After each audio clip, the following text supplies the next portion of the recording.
What is happening in Moldova? Is it at the brink of a dictatorship? Is it taking a sharp turn towards Russia? Brussels' silence speaks volumes, and we have the answers.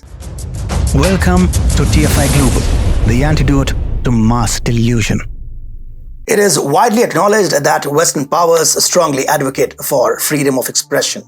However, it is surprising to note that the European Commission in Brussels appears to tolerate dictatorship within their allied nation. Moldova has recently taken a significant step to curb pro-Russian sentiments by blocking access to major Russian news media websites, including Interfax and TASS news agencies, accusing them of engaging in an information war against the country. Situated between Ukraine and NATO member Romania, Moldova, with a Romanian-speaking majority, has accused Moscow of attempting to overthrow its pro-Western government since Russia's invasion of Ukraine in 2022. Upcoming local elections in the country prompted this move.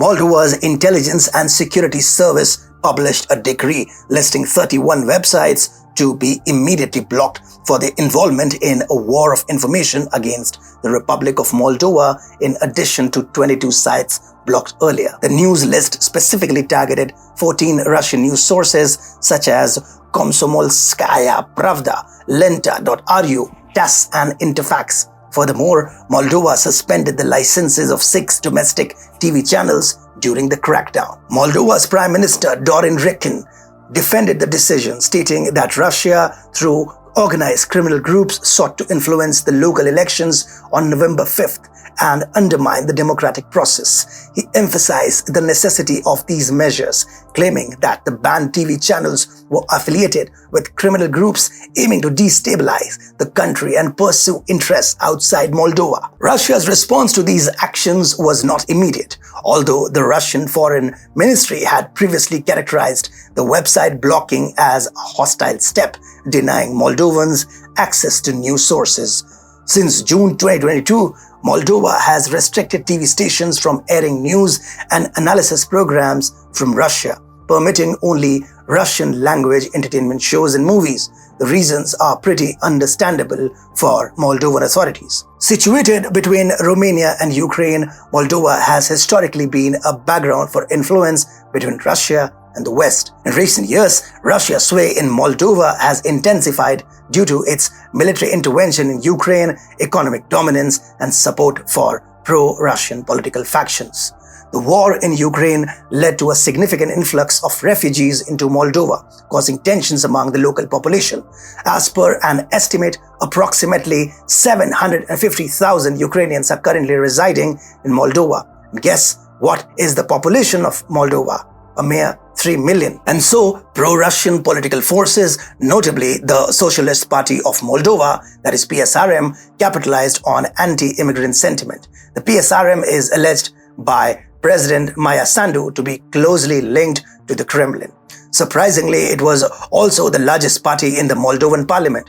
Due to its pro-Russian stance, Moldova's authorities banned the PSRM, which had actively worked to undermine the pro-Western government and foster close ties with Russia. The move was largely disapproved by Moldovans amidst the deteriorating situation, including economic challenges, corruption allegations, and a polarized society, sparking worries about democratic erosion.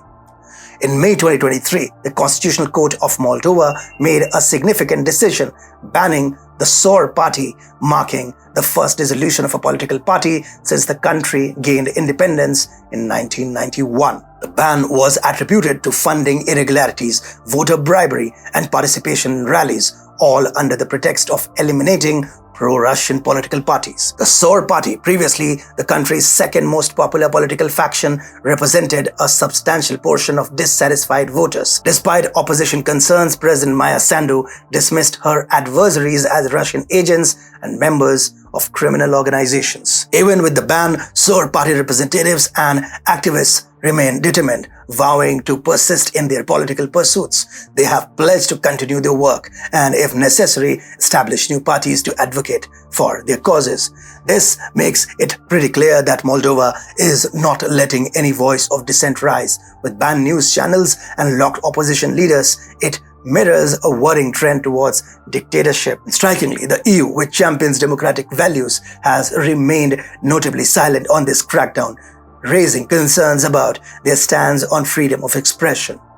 Moldova's increasing authoritarian measures point to a troubling shift, indicating a disregard for democratic principles within the nation's borders. Yet, EU's silence on Moldova raises intriguing questions. While Brussels readily labels and condemns authoritative actions in countries like Hungary, Italy, or Russia, Moldova seems to get a free pass. And why not? Moldova is a bastion that Brussels has eyed for years. The EU has provided Moldova with financial and policy support for many years, and the endeavors were paying off. According to a Pew Research Center poll from 2021, 63% Moldovans supported joining the EU. In comparison to other Eastern European nations like Georgia, 39%, and Ukraine, 52%, this level of support was significantly higher.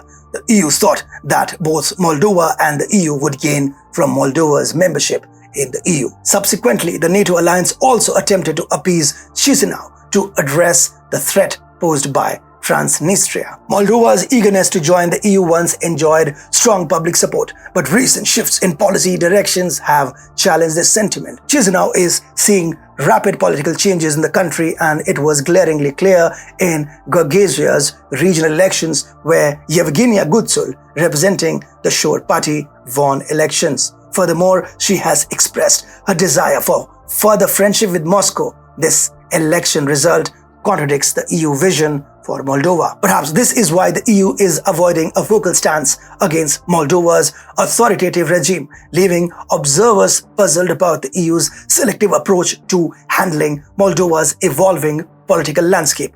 Moldova finds itself gripped in a tightening web of suppression. President Maia Sandu, a staunch advocate of EU ideals, continues to clamp down on dissenters, stifling their voices in the open. It's indeed a perplexing scenario. Is this just a coincidence, or does her indulgence have anything to do with her partnership with Ursula von der Leyen? Though obvious, this hypocrisy doesn't stop. One can't help but wonder how long this farce can go on. Pressure keeps building, and the more opposition is put down, the more explosive mixture builds up, endangering Moldova's very foundation. The quick restoration of democracy will be a better course of action rather than the heavy hand of authority. Before it's too late, Moldova should come to this realization.